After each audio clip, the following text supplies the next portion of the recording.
Hallelujah, प्रभु परमेश्वर की महिमा हो। Good morning. सुबह हो चुकी है, क्या आप उठ गए हैं? 6:30 बज गए हैं। मैं उम्मीद करता हूं आपका डेली रूटीन आपने खत्म कर लिया, आपने अपना पर्सनल मेडिटेशन खत्म किया और दोबारा से प्रभु के वचनों को सुनने के लिए आप तैयार हैं। तो आइए प्रार्थना के साथ आज के मनन की शुरुआत करें। पवित्र पिता, आपका धन्यवाद प्रभु, हर दिन आप हमें नया करके देते हैं। आपकी इच्छाओं को जानकर, आपकी योजनाओं को समझकर एक लक्ष्य के साथ जीने में हमारी मदद करें। यीशु के नाम से प्रार्थना मांगते हैं, आमीन। जी हां, हमें उद्देश्यपूर्ण जीवन जीना चाहिए। हमारा उद्देश्य क्या है बताइए? इस धरती पर अधिकतर लोगों के उद्देश्य सांसारिक होते हैं। किसी ना किसी तरह से मुझे एक अफसर बनना है, मुझे यह हासिल करना है, आईएएस बनना है, आईपीएस बनना है, एक अच्छा सर्जन बनना है, इंजीनियर बनना है, विदेश जाकर पढ़ाई करना है कि नहीं? तो इस प्रकार के कई सारे मोटिव्स होते हैं, उन्हीं पर उनका ध्यान होता है, उसे ही पाने की वे कोशिश करते हैं। तो हम जो कि जीवित परमेश्वर की संतान हैं, ऑफ कोर्स हमारे भी सांसारिक उद्देश्य होने चाहिए। प्रभु चाहते हैं कि हम उच्च स्थान पर हों। प्रभु हमें आशीषित करेंगे। मैं तुम्हें देश के उच्च स्थानों पर पहुंचाऊंगा, यह प्रभु का वायदा भी है। लेकिन क्या केवल हम संसार में ही कुछ करना चाहते हैं? क्या केवल सांसारिक तौर पर लोगों की नजरों में आना चाहते हैं? सब लोग मुझे सम्मान दें, क्या यही इच्छा आप में है? या फिर आत्मिक तौर पर मैं प्रभु यीशु मसीह की तरह होना चाहता हूं, ऐसी इच्छा आप में है? प्रभु की संतानों को प्रभु की तरह होने की इच्छा रखनी चाहिए, है ना? एक वचन देखिएगा, यूहन्ना के द्वारा लिखी गई पहली पत्री 3 अध्याय। देखो, पिता ने हमसे कैसा प्रेम किया है कि हम परमेश्वर की संतान कहलाएं। हम जो कि पूरी तरह खोए हुए थे, हम जो कि श्रापित थे, हम जो कि पापी थे, नरक की ओर जा रहे थे, पुराने आदम के स्वभाव से त्रस्त थे, परमेश्वर की संतान बनाने के लिए, अपनी संतान बनाने के लिए, अपनी प्रजा बनाने के लिए, हमें पवित्र करने के लिए, ऊंचा उठाने के लिए, बेहतर बनाने के लिए परमेश्वर ने हमसे प्रेम किया। उन्होंने कैसा प्रेम दिखाया, समझ रहे हैं? यीशु मसीह के क्रूस, मृत्यु और पुनरुत्थान के द्वारा हम नया जन्म पाएं, एक नया जीवन आरंभ करें, मन फिराकर उद्धार पाने का मौका देने के लिए प्रभु यीशु स्वर्ग से उतर आए। परमेश्वर ने जगत से ऐसा प्रेम किया कि अपना इकलौता पुत्र दे दिया कि जो उन पर विश्वास करे वो अनंत जीवन पाए। यीशु मसीह ने हमसे इतना प्रेम किया कि अपने प्राण तक को क्रूस पर उन्होंने दे दिया। हमारे लिए परमेश्वर का प्रेम कितना गहरा है, अगर हम यह समझ पाएं तो कृतज्ञ होकर जिएंगे। वे हमें अपनी संतान बनाते हैं, जो उन्हें स्वीकारते हैं वे उन्हें अपना पुत्र और पुत्री होने का अधिकार देते हैं। यही प्रभु की इच्छा है और इसीलिए प्रभु यीशु ने इतने बड़े बलिदान को दिया, यहां तक कि अपने प्राणों तक को नहीं रख छोड़ा। देखो, पिता ने हमसे कैसा प्रेम किया है कि हम परमेश्वर की संतान कहलाएं, और हम हैं भी। इसी कारण संसार हमें नहीं जानता, क्योंकि संसार ने उन्हें भी नहीं जाना। यीशु मसीह की संतान हो जाने के बाद हमारा जीवन बदल जाता है, हमारा स्वभाव बदल जाता है, हमारा चाल चलन बदल जाता है। इसलिए संसार हमें नहीं पहचानता, सांसारिकता से हम मिलजुल नहीं पाते, इसलिए वे हमें अलग जानते हैं, हमसे नफरत करते हैं। संसार नहीं जानता, प्राकृतिक इंसान को आत्मिक बातें समझ नहीं आती। जो कुछ नजर आता है वह अनित्य है, और जो नजर नहीं आता वही नित्य है। हमारी आत्मिक आंखें जब खुलती हैं तभी हमें यह समझ आता है। जो लोग संसार ही को सब कुछ जानते हैं उनकी सोच भी अलग ही होती है। इस संसार में हम केवल एक यात्री हैं। इस जीवन के खत्म होने के बाद ही अनंत जीवन है। इस बात को समझने वालों के जीने का तरीका अलग होता है। इसलिए संसार हमें नहीं जानता। आगे देखिए, हे प्रियों, अभी हम परमेश्वर की संतान हैं। अभी हम उनकी संतान हैं, और अब तक यह प्रकट नहीं हुआ कि हम क्या कुछ होंगे। बस इतना जानते हैं, हम क्या होंगे अब तक यह प्रकट नहीं हुआ। पर इतना जानते हैं कि जब वे प्रकट होंगे तो हम भी उनके समान होंगे, क्योंकि उनको वैसा ही देखेंगे जैसा वे हैं। हालेलुया।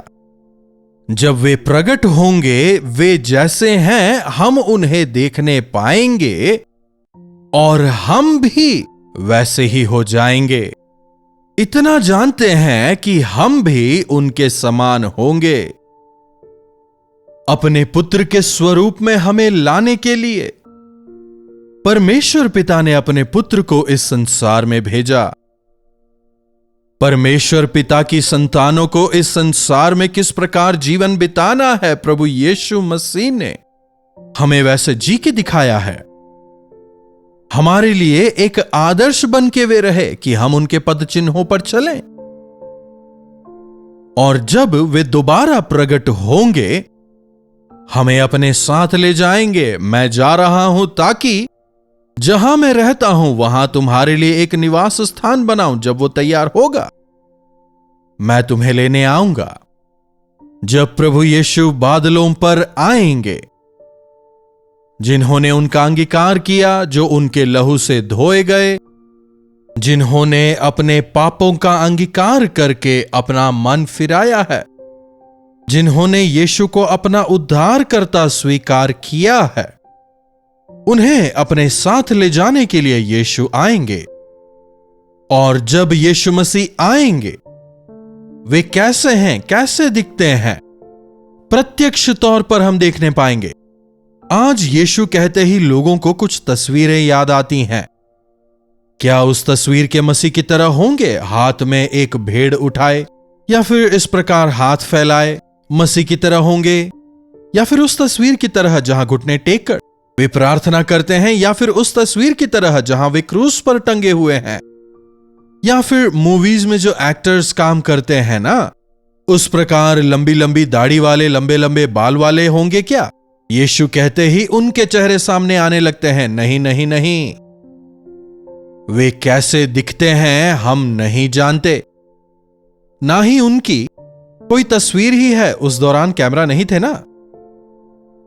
जिन्हें आज हम देखते हैं वे केवल काल्पनिक चित्र हैं। पूरी तरह उनका विवरण कर पाना या उन्हें चित्र में उतारना असंभव है। यदि हम प्रकाशित वाक्य पढ़ें तो हमें समझ में आएगा कि वे कितने महान हैं, उनकी सुंदरता कैसी है। और फिर जब हम श्रेष्ठ गीत की पुस्तक पढ़ते हैं तो वे कितने खूबसूरत हैं, उनकी खासियत क्या है। 10,000 में भी सर्वोत्तम, सर्वश्रेष्ठ हमारे प्रभु हैं। यह हमें समझ आता है। तो ऐसे प्रभु को जब हम सामने देखेंगे, देखिए, अगर हम आईने में देखें तो हमें क्या नजर आएगा? हम ही नजर आएंगे ना। तो उसी प्रकार जब हम उन्हें देखेंगे, हम उनकी तरह पूरी तरह बदल जाएंगे। जरा सोच के देखिए, कैसा महान अनुभव होने वाला है यह। जब वे प्रकट होंगे तो हम भी उनके समान हो जाएंगे। समझ रहे हैं? जब प्रभु यीशु मसीह बादलों पर आएंगे, जब हम उन्हें देखेंगे तो हम भी पूरी तरह जैसे वे हैं उनके स्वरूप में बदल जाएंगे। हम भी उन्हीं के समान हो जाएंगे। स्वर्ग में सभी मसीह के समान ही होंगे। यीशु मसीह के जो घाव हैं केवल वे ही यीशु मसीह को दूसरों से अलग करेंगे। यीशु मसीह ने हमें अपने समान बनाने के लिए अपने जीवन का बलिदान दिया। परमेश्वर ने जब हमारी सृष्टि की, हमें अपने समान उन्होंने बनाया था, पर इंसान ने उसे खो दिया। मनुष्य ने पाप करके परमेश्वर की महिमा को खो दिया। आज मरा हुआ जीवन जी रहा है। इसीलिए प्रभु यीशु ने हमारे पापों का दाम चुकाया। काल्वरी क्रूस पर अपने लहू बहाने द्वारा हमें पापों की क्षमा दी, और जिस महिमा को हमने खो दिया था, जिस स्थान को हमने खो दिया था, दोबारा उस स्थान को पाकर प्रभु के साथ में संगति करते हुए युगों युगों तक, अनंत काल तक प्रभु के साथ रहने का महान सौभाग्य हमें दिया है। क्या प्रभु की संतान हैं? क्या विश्वास करते हैं कि प्रभु आने वाले हैं? जब प्रभु आएंगे, क्या आप उनसे मिलने के लिए तैयार हैं? क्या उन्हीं के समान होकर उनके साथ रहने का विश्वास आप में है? अब आगे के वचन को भी आप देखिएगा। और जो कोई उन पर यह आशा रखता है, तो जो कोई प्रभु पर यह आशा रखता है, यह विश्वास रखता है, वह अपने आप को वैसा ही पवित्र करता है जैसा वे पवित्र हैं। एक शब्द में कहा जाए तो गॉड इज होली, और बिना पवित्रता के परमेश्वर को प्रसन्न कर पाना असंभव है। तो इसीलिए हमें लगातार प्रभु यीशु मसीह के लहू से अपने आप को पवित्र करते रहना है, अपने आप को कलंक रहित और निर्दोष बनाना है, और अपनी देह को, अपनी आत्मा को धब्बा रहित रखना है। अपने आप को वैसा ही पवित्र रखना है जैसा कि मसीह पवित्र है। कलीसिया में कोई दाग ना रहे, कोई धब्बा ना रहे, कोई झुर्रियां ना रहे। इसीलिए प्रभु यीशु ने अपने लहू को देकर हमें खरीदा। यदि हम हमारे पापों का अंगीकार करते हैं तो वे हमें हमारे सब अपराधों से शुद्ध करने में विश्वास योग्य हैं। यीशु मसीह का लहू हमें हमारे सब पापों से पवित्र करता है। क्या आप धुले हैं? क्या मसीह यीशु के लहू में आप धोए गए हैं? क्या आपने अपने विवेक को पवित्र रखा है? हमेशा प्रभु के सानिध्य में समय बिताते हुए अपने आप को परख कर, क्या जागते हुए आप प्रार्थना करते हैं? आज शुक्रवार है ना? क्या आपके चर्च में उपवास की प्रार्थना होती है? तो उसमें आप अवश्य भाग लें। और अगर ना भी हो तो भी आप व्यक्तिगत तौर पर उपवास और प्रार्थना करें। हर शुक्रवार अपने आप को शुद्ध करने का दिन है। दोबारा मसीह के लहू में अपने आप को शुद्ध और पवित्र करने का दिन, उनके समानता में बढ़ते चले जाने का, दोबारा अपने आप को समर्पित करने का दिन। इसलिए प्रार्थना जरूरी है। प्रार्थना ही में हम पवित्र किए जाते हैं। प्रार्थना के जरिए ही, पवित्र आत्मा के अभिषेक के जरिए ही हम शुद्ध, निर्मल और पवित्र किए जाते हैं और प्रभु की इच्छा अनुसार जीने पाते हैं। व्यक्तिगत तौर पर प्रार्थना करें, उपवास की प्रार्थना में भाग लें। अब तो प्रभु की संतान हो गए कहकर लापरवाह होकर जीवन ना बिताएं, बल्कि मसीह यीशु दोबारा आने वाले हैं इस बात को जानकर उनके आगमन के लिए अपने आप को तैयार करते हुए पवित्रता में जीवन बिताएं। प्रार्थना। महापवित्र पिता परमेश्वर, प्रभु एक बार फिर से अपने वचन को हम पर जाहिर करने के लिए हम आपके शुक्रगुजार हैं। पिता, कैसा महान प्रेम जो आपने हमारे लिए दिखाया कि जब हम पापी ही थे, यीशु हमारे लिए क्रूस पर मारे गए और उनकी मृत्यु के द्वारा पिता हम आपके संतान कहलाने के योग्य हुए। प्रभु यीशु, आपके लहू बहाने के द्वारा हम पिता के करीब जाने पाए। प्रभु यीशु, आपका धन्यवाद। हमारी मदद करें कि हम अपनी पवित्रता को बरकरार रखते हुए अपनी देह को, अपनी आत्मा को निर्दोष और निष्कलंक रखते हुए आपके आगमन के लिए अपने आप को तैयार कर, जब आप वापस आएंगे, आपके साथ जाने की इच्छा के साथ संपूर्ण पवित्रता के साथ जीवन बिताने का अनुग्रह आप हमें से हर एक को दें। यीशु के नाम से प्रार्थना मांगते हैं, आमीन। अब हमारे पिता परमेश्वर का प्रेम, प्रभु यीशु मसीह का अनुग्रह, पवित्र आत्मा की संगति और सहभागिता हमें से प्रत्येक के साथ आज, कल और सर्वदा बनी रहे, आमीन। प्रभु की महिमा हो। अपने प्रार्थना विषयों को आप हमें 9884907779 पर व्हाट्सएप, वॉइस मैसेज या फिर टेक्स्ट के जरिए भेजिएगा। हम अवश्य आपके लिए प्रार्थना करेंगे, प्रभु चमत्कार करेंगे। यदि इन कार्यक्रमों के जरिए आपने आशीष पाई है और यदि पवित्र आत्मा आपको इन सेवकाइयों में भाग लेने के लिए प्रेरित करते हैं, तो आप हमें मैसेज करें। हमारी टीम आपसे संपर्क करेगी, अधिक जानकारी आपको मुहैया कराई जाएगी। इन्हीं वचनों के साथ आज मैं आपसे विदा लेना चाहूंगा। प्रभु आपको आशीष दें। कोलकाता और कोलकाता के आसपास के दर्शकों के लिए खुशखबरी। डॉक्टर जयपॉल कोलकाता आ रहे हैं। तारीख है 20 अक्टूबर शाम 5 बजे। जगह है assembly of Christ church, riverside road, Barrackpore, West Bengal.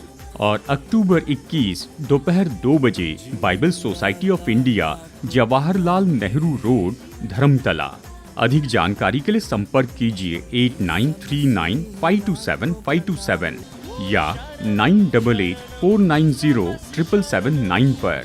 तो डॉक्टर जयपॉल से मिलने का ये मौका बिल्कुल न चूकें। शरणम ईसा मसीह शरणम।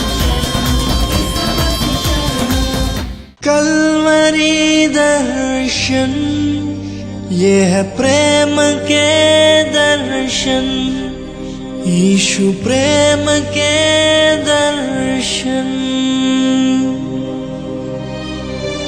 कलवरी दर्शन,